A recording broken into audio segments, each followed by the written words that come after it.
Okay. Let's see if I don't know. Other courses are not these. I don't know. Are you is it that you guys the opening? I remember I just had 7 people. Is it are you guys that not interested, or how will I put it now?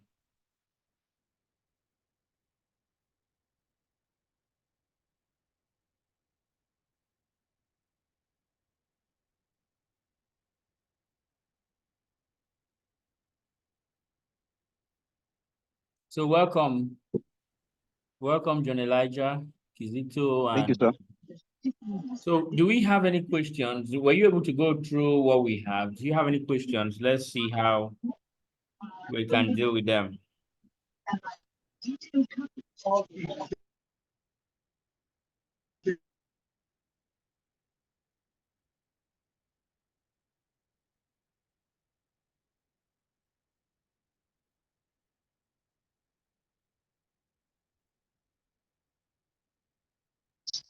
No question from my end for now, sir. Okay, that is John Elijah. Okay.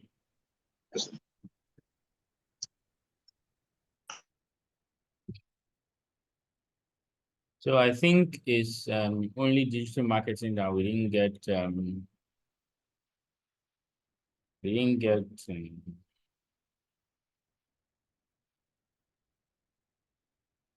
get any question.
All right, I think we will just go ahead and we'll go ahead and do the class. And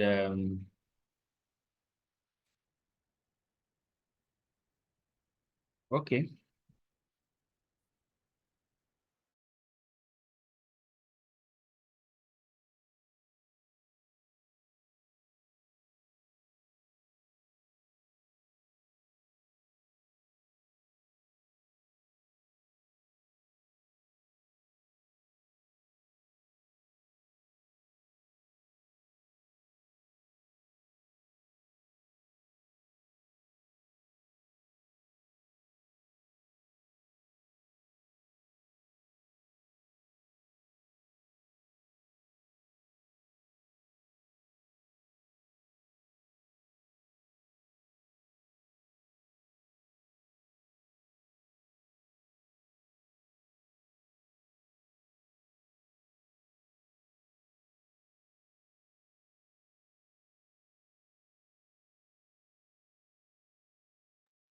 All right, can you hear me? If you can hear me, you can say so or reply via reply via text. Okay. Now, did all of you were you all able to look at the content for the week?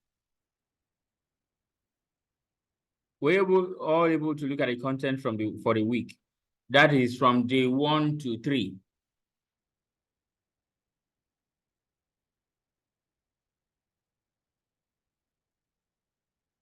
Please let me get a response so that I know what to do, please.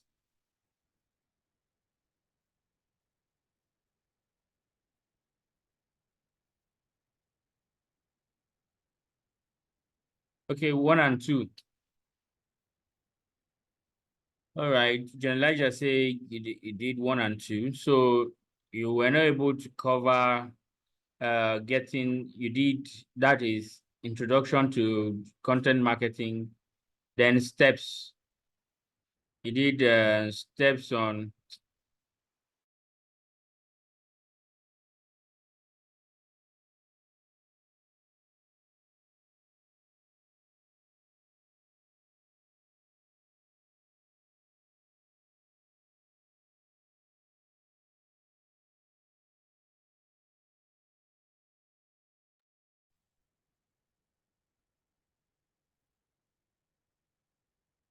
All right, so basically that means you did introduction to content marketing, steps to develop content creation framework. I think that is it. I wonder what is going on.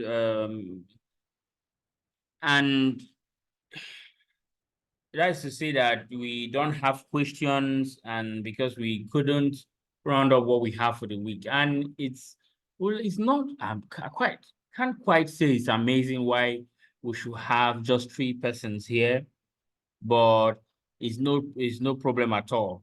Let the 3 of you benefit as much as you can. So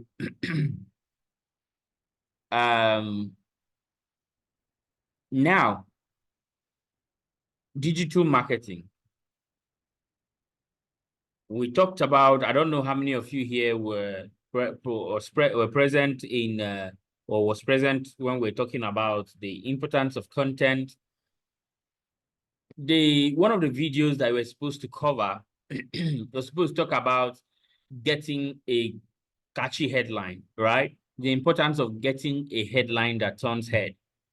You know, what is common for us here in this part of the world is content that are quite misleading. When you see a misleading, for instance, content like, oh, Zoe Michael is mourning again. People like, oh, what is this? You open and you see something else.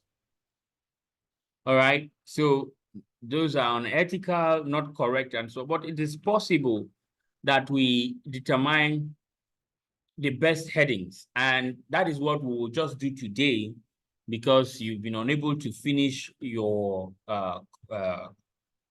course. So you try as much as possible to continue the course from Monday. Okay, so I'm going to share my screen with you, and we would like to talk about headlines. Let's talk about headlines. And I'm going to use basically different format from what we have in the videos that you ought to consume. Then, after we talk about emotional value of headlines, how headlines could have emotional value, we ought to see how to, when we talk about segmenting audience, what we mean by segmenting audience and your audience, and how you go about that using your customer value chain or your customer value journey.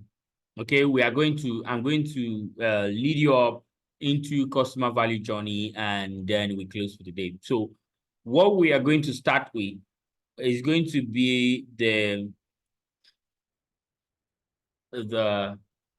emotional value of a headline. Okay. All right. So let me share my screen, and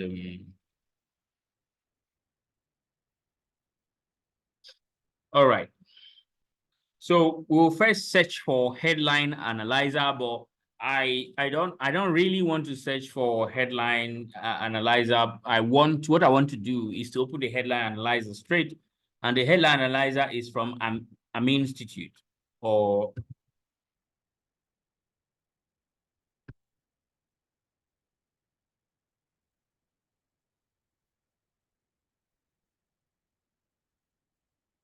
So it's going to be from the American Institute of Marketing Headline Analyzer. Okay. Okay. So we have, can you see my screen, please?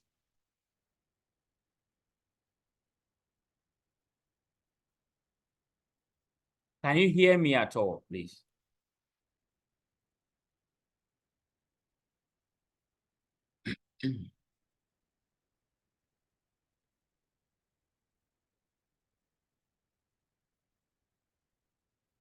All right. Thank you, John Elijah. So let's go on. So I have the headline analyzer I want from the Advanced Marketing Institute, right? I click on the headline analyzer to analyze my headline. And a headline is more or less like your title. Whether you're writing blog post, or you're posting a video on YouTube, you're writing a caption on social media.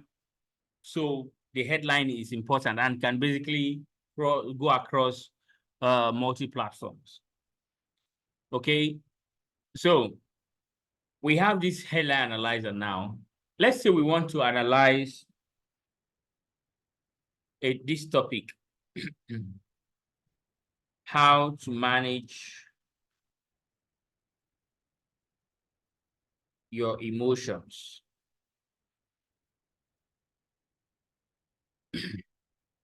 So we have this headline, and this will be serving as will serve as a topic for a blog post. So we want to see how people are going to interact with this content based on what they think about the topic. So I've written my topic here on the Advanced Marketing Institute Headline Analyzer. I'll then click on Submit for analysis. So I have my results here. They say 40%. They said this score indicates that your headline has a total of 40% emotional marketing value. Your headline score is based on a scale of 0 to 100. To put this score in perspective, the English language contains approximately 20 emotional marketing value words. For comparison, most professional copywriters' headline will typically have 30 to 40 EMVs in their headlines. So now let's look down on the classification of our headlines. Though our headline is more or less intellectual and spiritual. So therefore, it's going to resonate with people who are intellectuals and the people who are in the spiritual sphere of life. So you see now, probably because of my experience, I can just come up with a topic with high emotional value. So you see, why a topic with high emotional value? A topic with high emotional value will definitely have high amounts of clicks, because whether we like it or not, whatever you make a post or whenever you make a post, people get to see a little bit of it. That it doesn't just have a trap, right? A hook to hook them on to read on. It doesn't have something to keep them reading or something to call their attention. So with titles or headings that have high emotional values, you tend to understand who the topic is meant for, what are the characteristics of the hold on.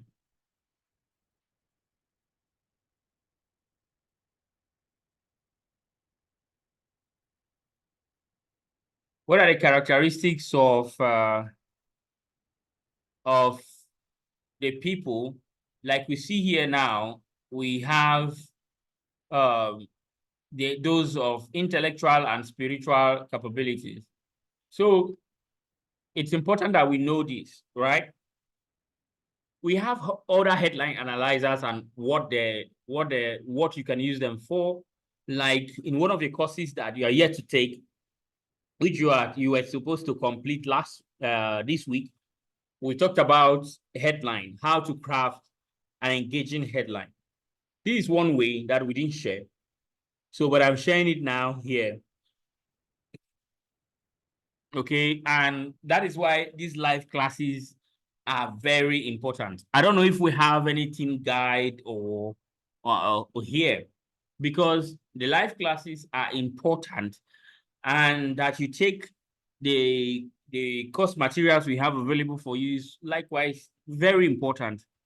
And to also prepare questions, not just questions based on what you have covered. Maybe while going through the course material, something came, maybe an idea or a question about something you've tried that hasn't worked, or you definitely bring it to the table or on the table. So it's important that we take this seriously. I don't think people understand how serious digital marketing is. Marketing is everything. Every organization in the world, from Google to the smallest akara seller, every organization in the world, formal or informal, the purpose is of profit, to make profit. Every organization, not just profit. Let me not put it in the so-called profit area, but call it value transactions. To transact value.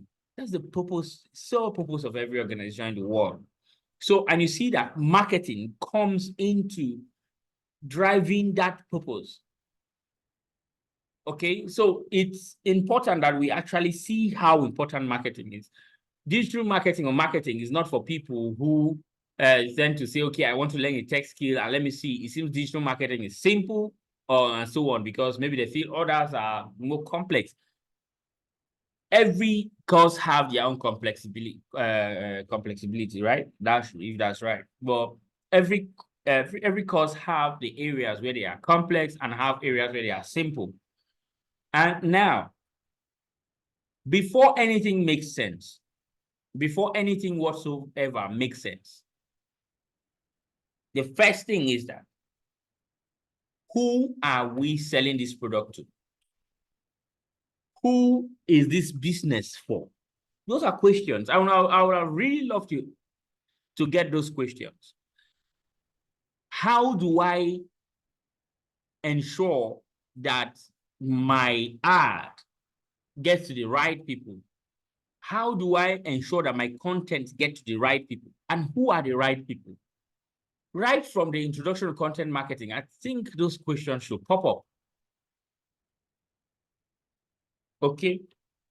So, and if you had gone further again, you figured out we talked about creating audience persona, creating a customer persona, where you say, for this person, these are the characteristics of the persons I want to communicate with. I want this set of people to consume my content. And because I want this set of people to consume my content, I will create this content in this way. Okay. Using a different way and what basically makes sense to them the most. So, but with that, I would like to share with you a customer value journey, and explain to you what everything within that customer value journey means. Okay. Then we are going to look at content marketing tools and how to work with content, basically content marketing tools, basically introducing it to you because we are going to deal with them in our second month.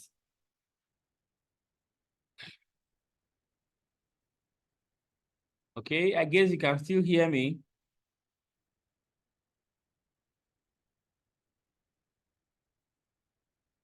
Can you still hear me, please?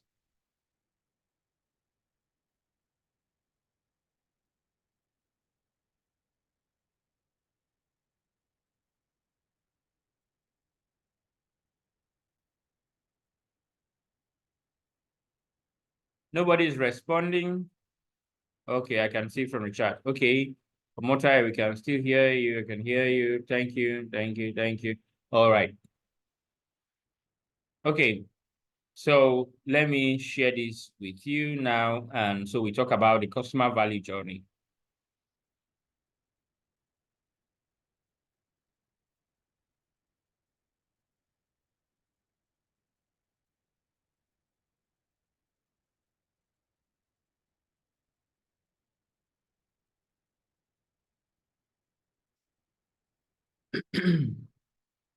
Okay, the customer value journey now talks about steps that we can take we can basically take leads from getting to know our business, our content, whatever it is. We can basically take them through a journey that in the end they become promoters of our business. It is possible that we are ambitious enough to be able to understand that every one of us can actually have a business online, whether it's just content. And if you are creating content, the goal of your content will basically be probably now to monetize your channel. Okay. So in monetizing your channel, you should know who your audience are. For instance, I was talking to someone some days back, and we're talking about YouTube Shorts and the normal YouTube videos. We're talking about these videos and the new guideline, the new YouTube guideline. And if you know, normally it would be that some people feel like it will be more difficult for them to pick on or to actually get people or the views from the shorts. But for some people, when they understand that their audience can actually take shorts more, because they will not have time to go through long videos or long tutorial videos, you see that those kind of person have understood their audience, because they know that their audience can only consume short videos. Okay, and these short videos are enticing because it keeps the adrenaline up and so on and so forth. So how do we take customers from just becoming leads to paying customers and loyal promoters of our business? The first step is to make the customer aware, to make people aware of our business. And how do we begin to make them aware of our business? When you create content, and let me use the example. Say you are a chef, right? Or you are basically someone who likes to cook. It might just have been your passion, but you're not a trained chef. You can talk about cooking traditional foods, local dishes, right? Nigerian local dishes. And because you are talking about traditional local dishes, let's say you go today you say you want to cook one from Yoruba, tomorrow is Igbo, and you go back to Hausa, and from Hausa to this. So you are working without a structure. And because you are working without a structure, it is difficult for someone who would like to follow you to know that, oh, on Wednesdays, Chef ABC prepares a local dish from the north. On Thursdays, Chef ABC prepares a local dish from the east. So because it's that difficult, it actually is difficult to make people aware of what you do. Awareness is not just, hey, I post self-help cooking tips on YouTube. That is not just awareness. Your followers should be this aware. They are aware of your calendar. They are aware of your values. They are aware of the emotionally aware and connect with you based on why you are taking them on that journey. You see, that is why I don't know. I don't know how many of you do watch American Got Talents, Britain Got Talents, and so on. I know you'll have figured out, those who watch it, will have figured out this pattern of sub-stories. Stories where, okay, John Elijah said he does. Stories where people come and tell you a story, oh, this and that and that and that.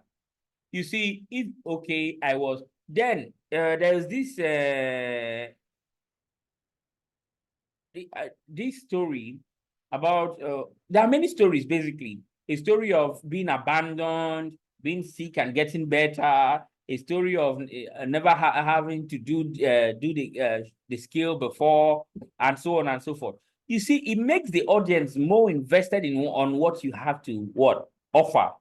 It makes the audience look with more empathy instead of with judgment. See, it is said that the first time you start will not be the best time. Yes. But sometimes, if you don't carry people along, the judgment you receive from your first time, I doubt you'll be able to stand to do the second time. So awareness takes a lot. There's the emotional awareness value there. There is the ethical value for awareness where you ethically engage your audience to know more about you. I used to use McAngel Comedy to share in the early days of McAngel Comedy. They try to make sure McAngel, Emanuela, and so they try to make sure they were consistent. Consistent, not just that they posted their videos every week, but they posted their videos every week on the day they said they were going to make the post. And they kept their followers engaged by informing them. And that this video will be dropping by this time, this video will be dropping by this time, this is the time we drop our videos. So it gets to a point whereby they don't have to inform anybody anymore, but they are aware. The audience is aware. They are aware, and every opportunity that McAngel has to talk about who Emanuela is, who Anti-Success is, and all other members of their crew, every opportunity they have to talk about that. They talk about that to draw you, make you emotionally invested in what they are sharing with you. They shared with you the awards. They shared with you the Disney offer for Emanuela. They shared all of these things. They shared their growth, shared their success, so that you'll be invested. That is actually keeping you aware. Then, while being aware, the next stage is to engage. You see that the truth is, when you are invested, the awareness now is not just to know, right? That's why I brought about the emotional value into it. Awareness is not just to know. You might know and don't care, right? It's not just to know. You might just know and you don't give a damn about what you know. Well, in this case now, the awareness here now talks about the emotional investment into a thing that you do. Then when people are emotionally invested, they engage. There's a recent video I watched of a janitor who sang on a stage of American God's Talent. And he said he had been a janitor for 20-something years. And he had never sang, that he was singing anyway. He knows he could sing. And children in the hallway like that he sings. They have always encouraged him to sing and so on. When he climbed the stage, he was shy and basically tensed. He was asked, and you could hear how quiet the place was. He shared, he got people invested in the story, then he sang beautifully. Where the engagement comes now, it's not just the active participation in the clapping that he had in the auditorium, but if you go to that video now, you'll see how people who were in his elementary school, who had graduated long ago, over the years, will engage on that post, will tell him, oh, wow, I'm grateful that you're able to take the opportunity. Some will say, I'm happy you will share your talent with the world. And some will say, never better late than never, and so on and so forth. So some of you are asked, some of you have never commented on YouTube, not to talk of Facebook. Some of you don't even like when you watch a video, you just consume it happily and you leave. But so you understand that it's not that easy to engage. Engagement is not easy if you are not emotionally engaged. If you are not aware, you cannot engage. So now that is just engagement on that platform. But engagement here is to be more invested when it comes to even product to a company. You should be now concerned about what a company puts into place. I remember one time I was looking for an orthopedic bed, and somebody recommended Mocha. So I was asking that, don't they have Vital Orthopedic? So I met someone, we're talking about it, and she was very concerned. She had nothing to do. She had nothing to do with Vitafoam. Wasn't their staff, but she was so angry that Vita has a lot of fakes coming out.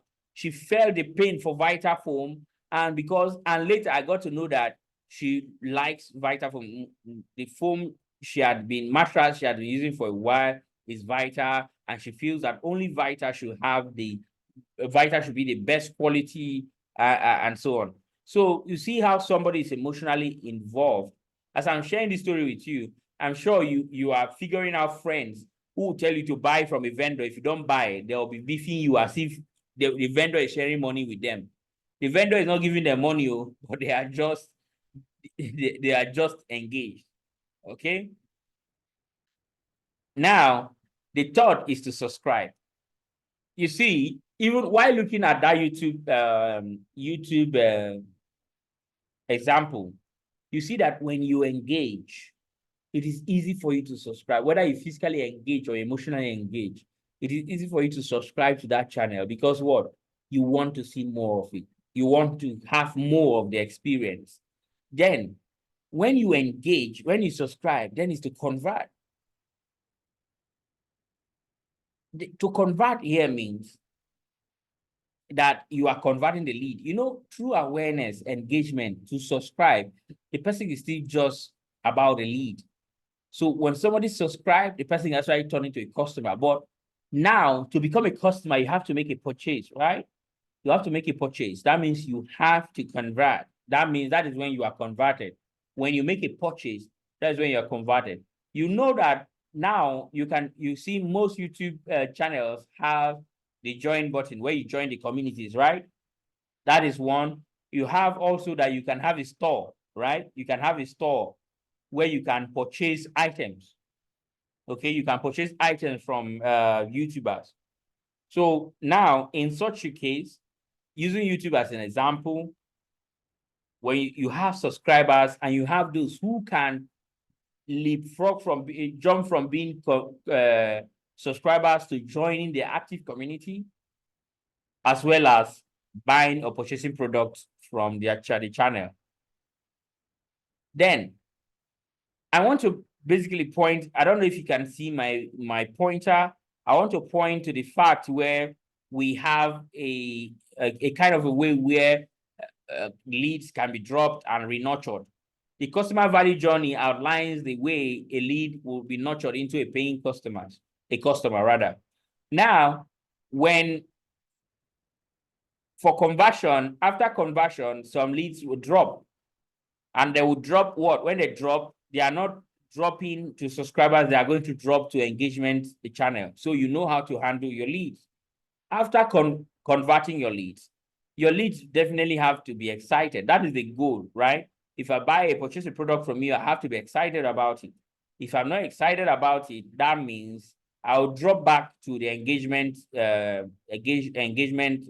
stage, because excitement means I'm happy with the customer service, I'm happy with the product delivery, I'm happy with the after sales service, I'm basically happy with everything. So I'm excited, right? Then the next stage is to ascend. Okay, now let me explain this way now. The ascending stage is a unique stage, right? Let me put it this way. Some of us, we have this very vendor. Let me just say groceries, right? Groceries, or how we call it in this part of the world, provisions, or toiletries.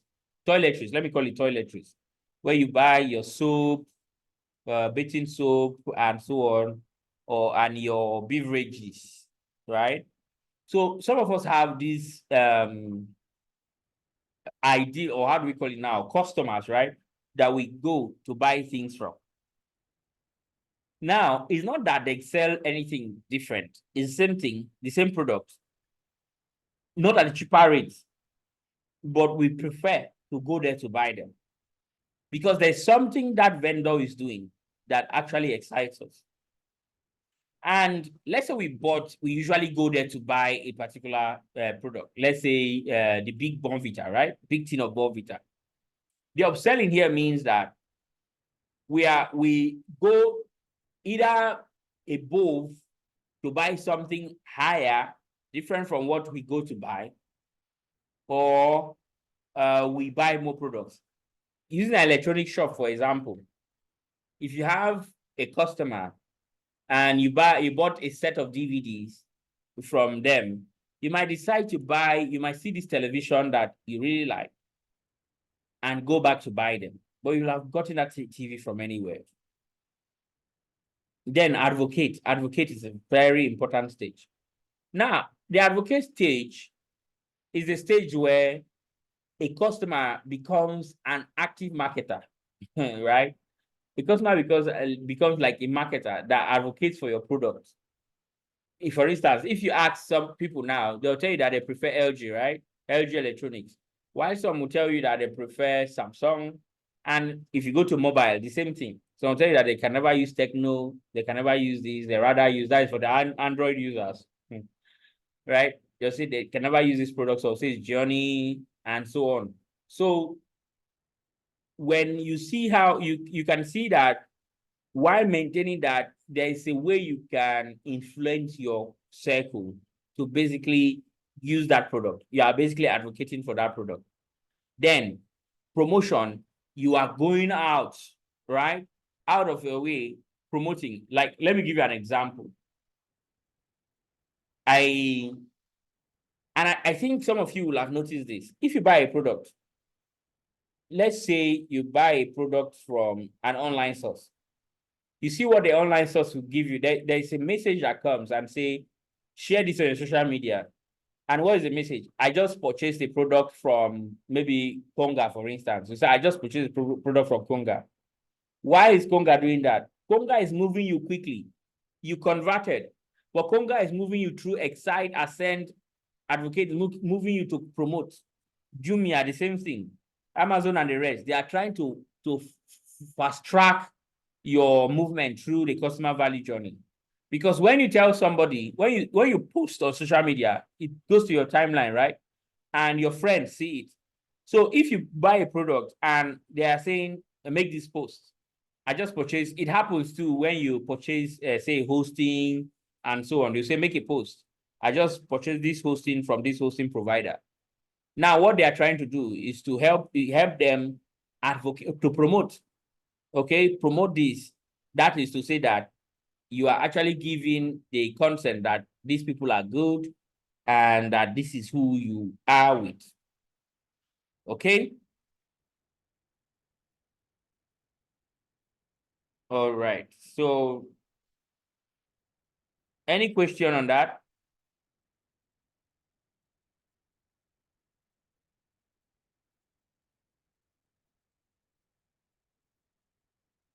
Okay, Motayo said no. I guess it's clear. All right. So let's go ahead let's talk about content marketing tools and basically a cycle of which we will take our content marketing through.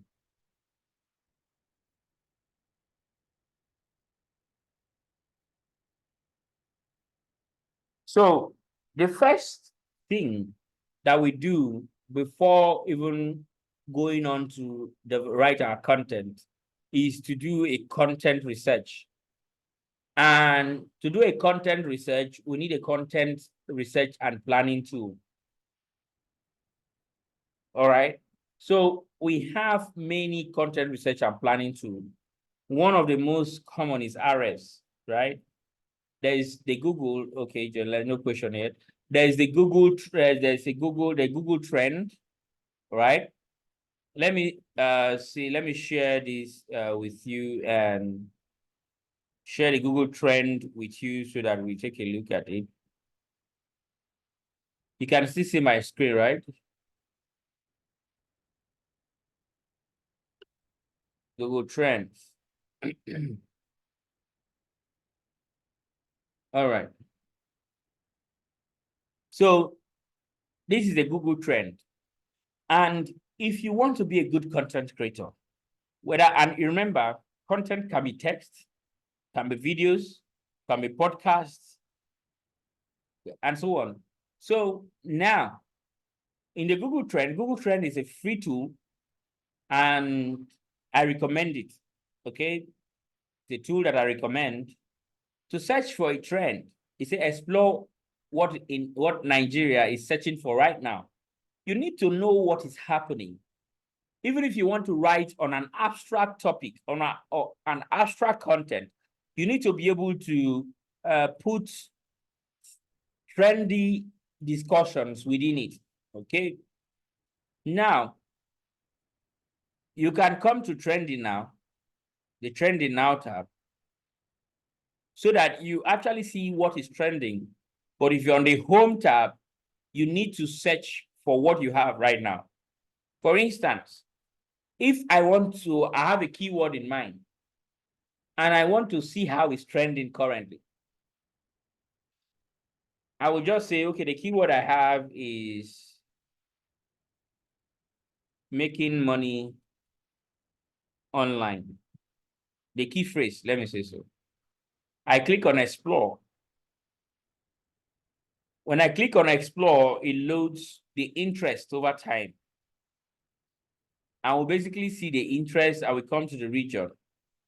And for some weird reason, Rivers, I have a whole lot of people searching for how to make money online. Way more compared to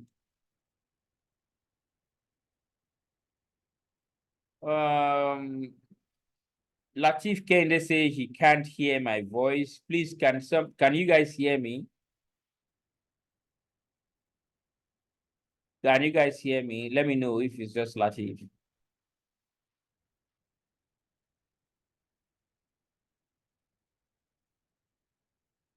Okay, Latif, probably increase the volume of your device on your device. Or are you using an earpiece?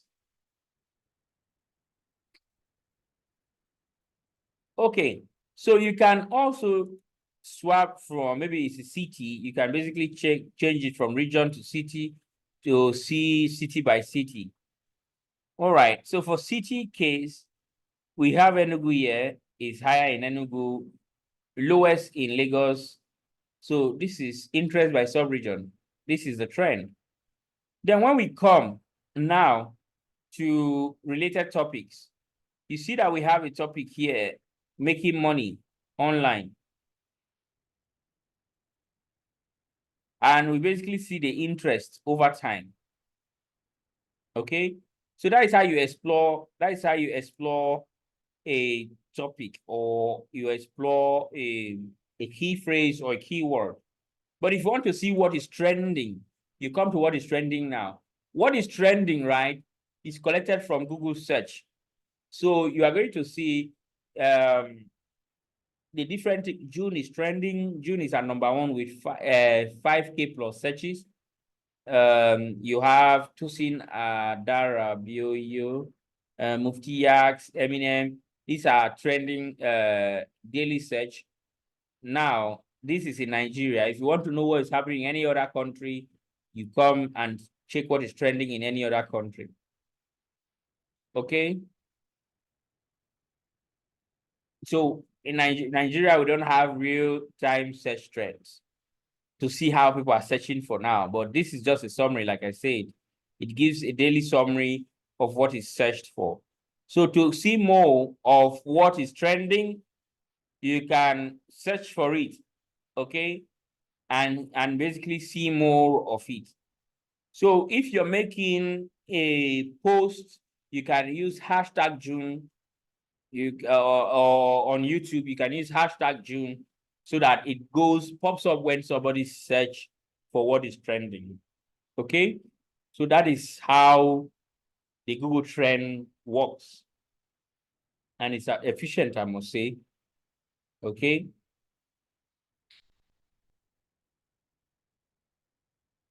All right, so let's go back to then content writing tools. Let's go to content writing tools. I've given you for content research and planning tool. I've basically stated we have Ahrefs and SEMrush is paid. Google Trend is free.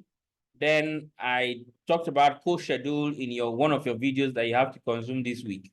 So you have to look at that course on CoSchedule, right? Because I talked on CoSchedule.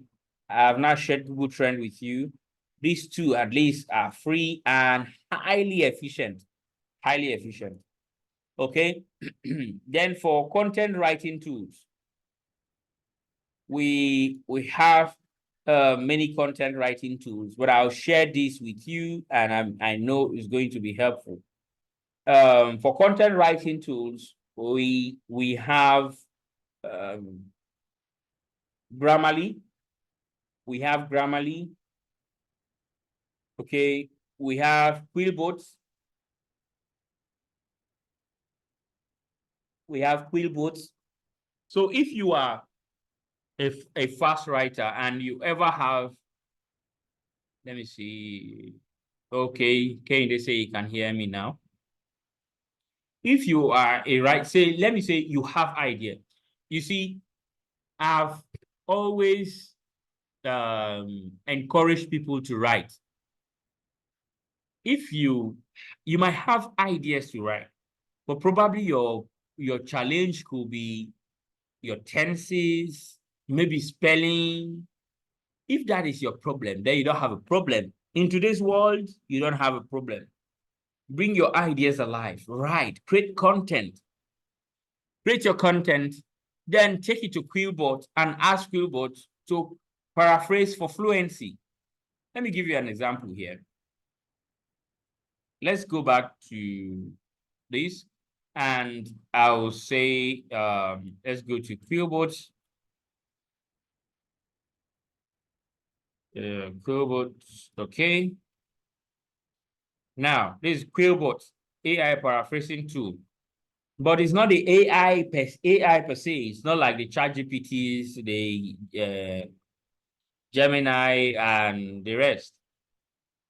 So they have a lot of things that they offer. They have paraphraser, they have grammar checker, they have plagiarism checker, they have AI detector. You know that if you want to contribute to blogs like Medium, they don't accept AI written content. So if you submit your content, they are definitely going to check it for analyze the text for AI contribution. So this is one of the things AI detector can do for you. You have the summarizer, you have the citation generator.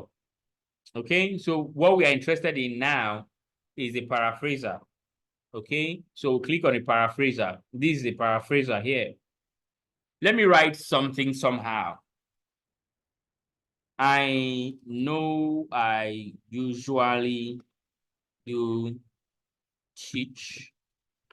I'm writing maybe I'm writing a content now. Maybe it will be amazing to know other great things. So I say other great things instead of things, right? I just want to show this example and see how the use of I, right? So I have many wrong things here. So you see, we have different ways we can paraphrase. We have the standard, we have the fluency, we have natural, formal, academic, and so on. If you're writing paraphrasing for research papers or for your project, use academic. All right, so here for the synonym, if you just want to correct your sentences and not rewrite, what you need to do is to put it here on fewer changes to more accurate, fewer changes. Let your level be here. Don't ever take it up. if you are using this as a free tool, this is where you can stop. But if you're using the premium, you can stop at the premium here. So this is, you see, it changed almost everything when we took it higher. See, I know I generally teach. Maybe it would be nice to learn about more excellent things. You see that there's S now added. My I is corrected, isn't it? But let's take it to the lowest, right? Here. So that it just corrects the only thing we want it to correct, which are the wrong things. It said, I know I usually teach. You see, I know I usually is the same thing. It's just change the I to the correct I. Maybe it will be amazing to learn about other great things. You see, the S is added now. So this is one tool that can help you clean up your writing. Okay, you can use it on mobile, you can use it on a laptop, on a PC. So you don't have any issue. So for a free account, you can put up to 121 words, right? Characters, rather, 121 characters. You can, words, rather, words, 121 words. You can use 121 words. So I believe that has been helpful. That is one. Grammarly is another.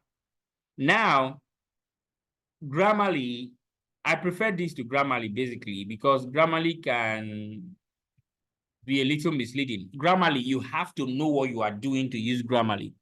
But Quillbot, you must not know what you are doing. You just write and tell it, paraphrase for fluency for me.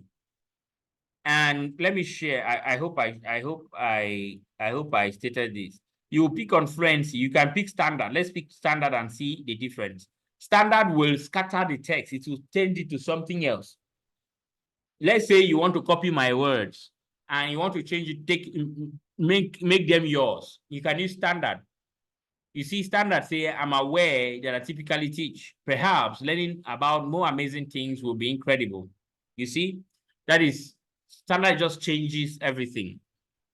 Then natural gives you a more natural form of language, okay, on the natural mode, but you have to pay for that. You have to pay for formal as well, academic, simple, creative, expand. You have to pay for all of these ones. But standard and fluency are free, and I think they are good enough for you to use for now, right? Until you want to actually upgrade to greater things.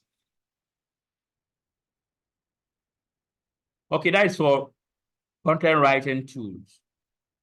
So visual content creation tools.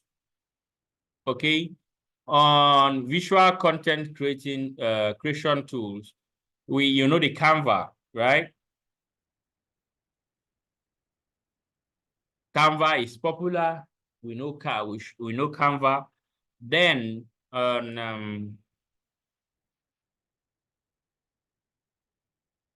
then we have the video tools where we edit video, like the Adobe Premiere Pro. You can use CapCut on your you can use CapCut on your phone or your mobile as well as on your PC.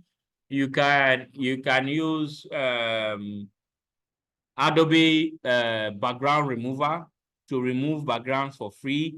And Adobe also have something similar to what Canva does. When you remove your background, you can basically do work on your visuals there. I want to share something with you again, and that will be freepik.com. Okay, freepik.com. Let's say you are creating a content and you are looking for great pictures of wonderful quality, and you are looking for AI generated pictures. Hey, you can generate your own AI pictures from Freepik as well. Okay, and let's basically pick anything here to search. But you can search from here anyway. Okay, you have different search areas here. You can say it's photos you want to search for. and you want all of them to be free because you have paid and free photos. Let me say a man. Actually, if you ever experience this, that you want to write search here and it keeps going down, what you do is just click somewhere here and you still search, or you come to AI image generator. This is where you pick your AI image generator. If you want to search for a similar picture, let's say you have a picture and you want to search for a similar picture, you come and search by image, click here, then upload the image, okay? For AI image generator, I told you can also generate your image here using AI.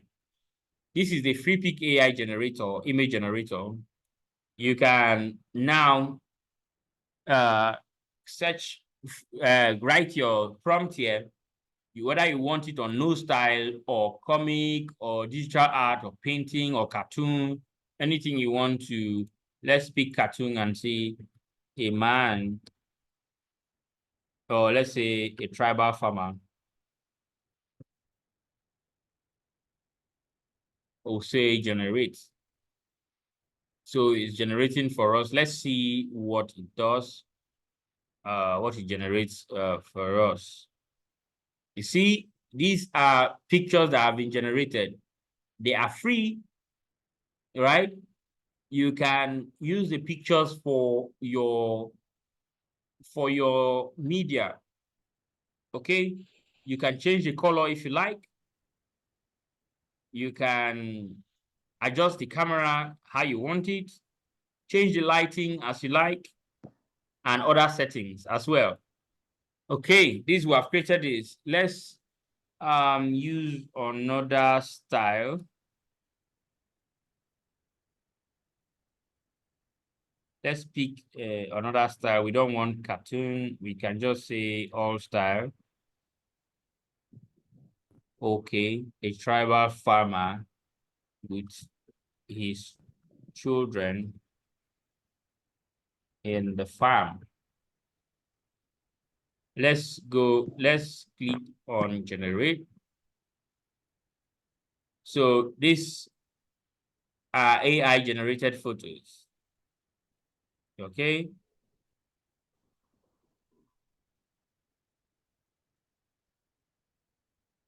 You can basically use this to create your visual content.